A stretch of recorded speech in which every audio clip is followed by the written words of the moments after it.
PM Modi ने राष्ट्रपति के अभिभाषण पर चर्चा का जवाब देते हुए कई मसलों पर कांग्रेस को जमकर घेरा, उनकी आलोचना की। पीएम मोदी ने कांग्रेस की केंद्रीय सरकार में मंत्री रहे एक नेता के बयान का उदाहरण देते हुए सदन को बताया कि कांग्रेस के मंत्री ने खुद ये कहा था कि कांग्रेस ये मानती है कि मुसलमानों के उत्थान की जिम्मेदारी उसकी नहीं है। पूर्व केंद्रीय मंत्री आरिफ मोहम्मद खान से हमारे संवाददाता अरुण धाता ने खास बातचीत की। मोहम्मद खान साहब हमारे साथ इस समय बातचीत करने को मौजूद हैं। ये राजीव गांधी सरकार में मंत्री रहे हैं और आज इसलिए अहम चर्चा उठी है कि प्रधानमंत्री मोदी ने लोकसभा में कहा था कि सर आपने एक रीसेंट इंटरव्यू दिया था जिसमें प्रधानमंत्री मोदी ने उसको कोट किया पार्लियामेंट में और कहा कि ये कहा गया था उस समय कि जो मुस्लिम्स को रिफॉर्म करना हमारी जिम्मेदारी नहीं है, अगर वो गटर में पड़े रहें तो पड़े रहने दे। तो वो क्या कुछ था, थोड़ा सा किस तरह? सर एक तो बहुत क्लियर कर लीजिए कि ये रीसेंट इंटरव्यू नहीं है। ये एक टीवी चैनल ने एक सीरियल बनाया था जिसका नाम था प्रधानमंत्री, और देश की आजादी के बाद से जितने प्रधानमंत्री हुए हैं उनके कार्यकाल में जो महत्वपूर्ण घटनाएं हुई हैं उन सबको कवर किया गया है। तो उसमें 86, ये मुझे अगर सही याद है तो ये 7 या 8 साल पहले का इंटरव्यू है। चूंकि शाबानो बहुत इंपॉर्टेंट माना जाता है हमारे पॉलिटिकल डिस्कोर्स में, तो एक एपिसोड में मेरे ख्याल से मैं अकेला ही, मेरा ही इंटरव्यू है, पूरा 50 या 55 मिनट का वो एपिसोड है। और मैं गांव में था अपने, वो वहां आए थे इंटरव्यू करने के लिए बुलंदशहर में, जिले में। मैंने उसमें जब 1 घंटे का इंटरव्यू है तो बहुत सारे सवाल पूछे जाएंगे, तो उसमें एक सवाल ये था कि क्या आपके ऊपर कोई दबाव डाला गया कि आप अपना इस्तीफा वापस लें? तो मैं क्या, हाँ। उस दिन, जिस दिन मैंने इस्तीफा दिया, उस रात को तो मैं अपने घर पे नहीं रुका, अपने दोस्त के घर सोया।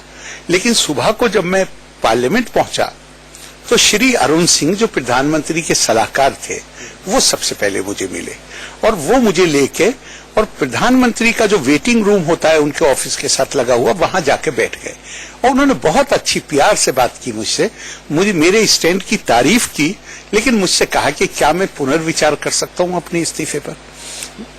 फिर इसके बाद जब मैंने ना कर दिया, मतलब मैं आर्गुमेंट चूंकि एक ही दिया है मैंने सबको, तो वो मैं आपको बात को बता दूंगा कि मैंने क्या कहा। उसके बाद श्री अरुण नेहरू आए, उन्होंने बहुत देर कोशिश की। उसके बाद श्री फोतेदार आए। उसके बाद 3 सीनियर मिनिस्टर जिनके मातहत मैंने काम किया है एज जूनियर मिनिस्टर, वो तीनों को भेजा गया मेरे पास और उन्होंने भी बहुत प्यार के साथ मुझे समझाने की कोशिश की। सबसे आखिर में श्री नरसिम्हा राव जी आए और नरसिम्हा राव जी ने आते ही मुझसे कहा कि भाई आरिफ, पहले मेरी तारीफ की, कहा तुम बहुत अच्छा बोलते हो, कहा कि तुम यंग हो, तुम्हारे सामने पूरा कैरियर है, लेकिन तुम बहुत जिद्दी हो। और ये देखो, शाहबानो ने अपना स्टांस बदल लिया, तुम्हें क्या प्रॉब्लम है? मैंने कहा सर, मैं शाहबानो की लड़ाई नहीं लड़ा, मेरा क्राइसिस ये है कि मुझसे प्रधानमंत्री जी ने बोलने के लिए कहा और मैंने 55 मिनट पार्लियामेंट के लिए सुप्रीम कोर्ट का जजमेंट डिफेंड करने के लिए। अब लॉ मिनिस्टर कह रहे हैं, कल जब उन्होंने बिल इंट्रोड्यूस किया है, वो कह रहे हैं कि इस बिल का उद्देश्य है शाहबानो केस में दिए गए जजमेंट को पलटना। तो मैंने कहा मैं अकबर का बीरबल नहीं बनना चाहता कि उसने कहा बैंगन अच्छा है तो उसने 100 गुण बता दिए, उसने कहा बैंगन बुरा है तो 200 दुर्गुण बता दिए। मैं वो काम नहीं करूं। तो वो फिर उन्होंने मुझसे बहुत प्यार से समझाया, तो इसे गलतफहमी नहीं होनी चाहिए। उन्होंने कहा कि हम, यानी कांग्रेस पार्टी, यानी जिसमें मैं भी शामिल था, उस हम समाज सुधारक नहीं हैं, हम सोशल रिफॉर्मर नहीं हैं। हमें तो वोट की फिक्र करनी होती है, हमें तो ये लोग हमें वोट देते हैं, तो अगर ये गटर में पड़े रहना चाहते हैं तो तुम्हारी सेहत पे क्या असर पड़ रहा है? और ये आज नहीं कहा मैंने, ये रीसेंट इंटरव्यू है।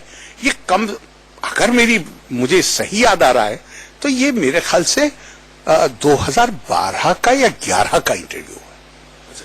एक चीज, जैसे प्रधानमंत्री मोदी ने आज इसके थ्रू कांग्रेस पार्टी पे निशाना साधा, तो आप कैसे देखते हैं प्रधानमंत्री का ये चीज आपके इंटरव्यू को स्पेसिफिकली? मैं इस तरह देखता हूं कि ये अकेला मामला नहीं है, ये पूरी अप्रोच है कि हमारी अप्रोच क्या है इन इश्यूज से डील करते वक्त। मैं आपको एक और छोटा सा किस्सा बताता हूं जो आपकी समझ में आ जाएगा कि अप्रोच क्या थी, एटीट्यूड क्या था, इंटेंशन क्या थी, नीयत क्या थी। शहाबुद्दीन खत लिखते हैं प्राइम मिनिस्टर को कि सलमान रुश्दी की किताब पे पाबंदी लगा दी जाए, प्रतिबंधित हो जाए। अगले दिन किताब प्रतिबंधित हो जाती है। प्रतिबंध लगाने का क्या मतलब होता है?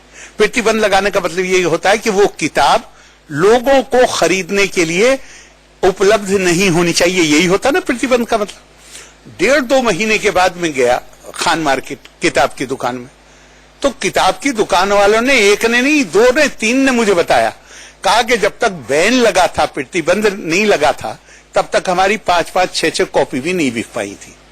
लेकिन जब से प्रतिबंध लगा है, हर एक ने कहा 10,000 से ज्यादा कॉपियां बेची। तो मेरे दिमाग में ख्याल आया, मैं घर आया और घर आके मैंने पार्लियामेंट में एक क्वेश्चन डाला, किस तारीख को प्रतिबंध लगाया गया और कितनी कॉपियां जब्त की गईं। 15 दिन बाद जवाब आया, फला तारीख को प्रतिबंध लगा, पाबंदी लगी, एक भी कॉपी जब्त नहीं की गई। तो मकसद क्या था प्रतिबंध लगाने का? मकसद रोकना नहीं था, मकसद था सिर्फ एक नारा लग रहा था, उस नारे के हमें हाँ मिला के और वोट बैंक बना लो। तो ये तो हर एक्शन से साफ हो जाता है ना। नहीं, आज प्रधानमंत्री कह रहे हैं तो गलत नहीं कह रहे, वो सही कह रहे हैं। हाँ, आज क्या आपको क्या लगता है मकसद क्या रहा होगा ये चीज उठाने का? क्योंकि आपने कहा इंटरव्यू बहुत पुराना है। मैं कैसे जानूं कि क्या मकसद रहा होगा? लेकिन प्रधानमंत्री पहले ही कह चुके हैं कि जिस तरह एक वर्ग के दिमागों में डर पैदा किया जाता है, जिस तरह उनको उस डर को बढ़ाया जाता है, खौफजदा किया जाता है, वो प्रधानमंत्री शायद अपने उस पॉइंट को एम्फेसाइज करना चाहते होंगे। ये हमारे साथ बातचीत कर रहे थे आरिफ मोहम्मद खान। जिस तरह से आपने सुना इनको, बड़े साफ शब्दों में जिस तरह से पहले कहा करते थे, आज भी वही अंदाज है इनका। कैमरामैन अंकित के साथ अरुण घंटा, इंडिया न्यूज, दिल्ली। फिलहाल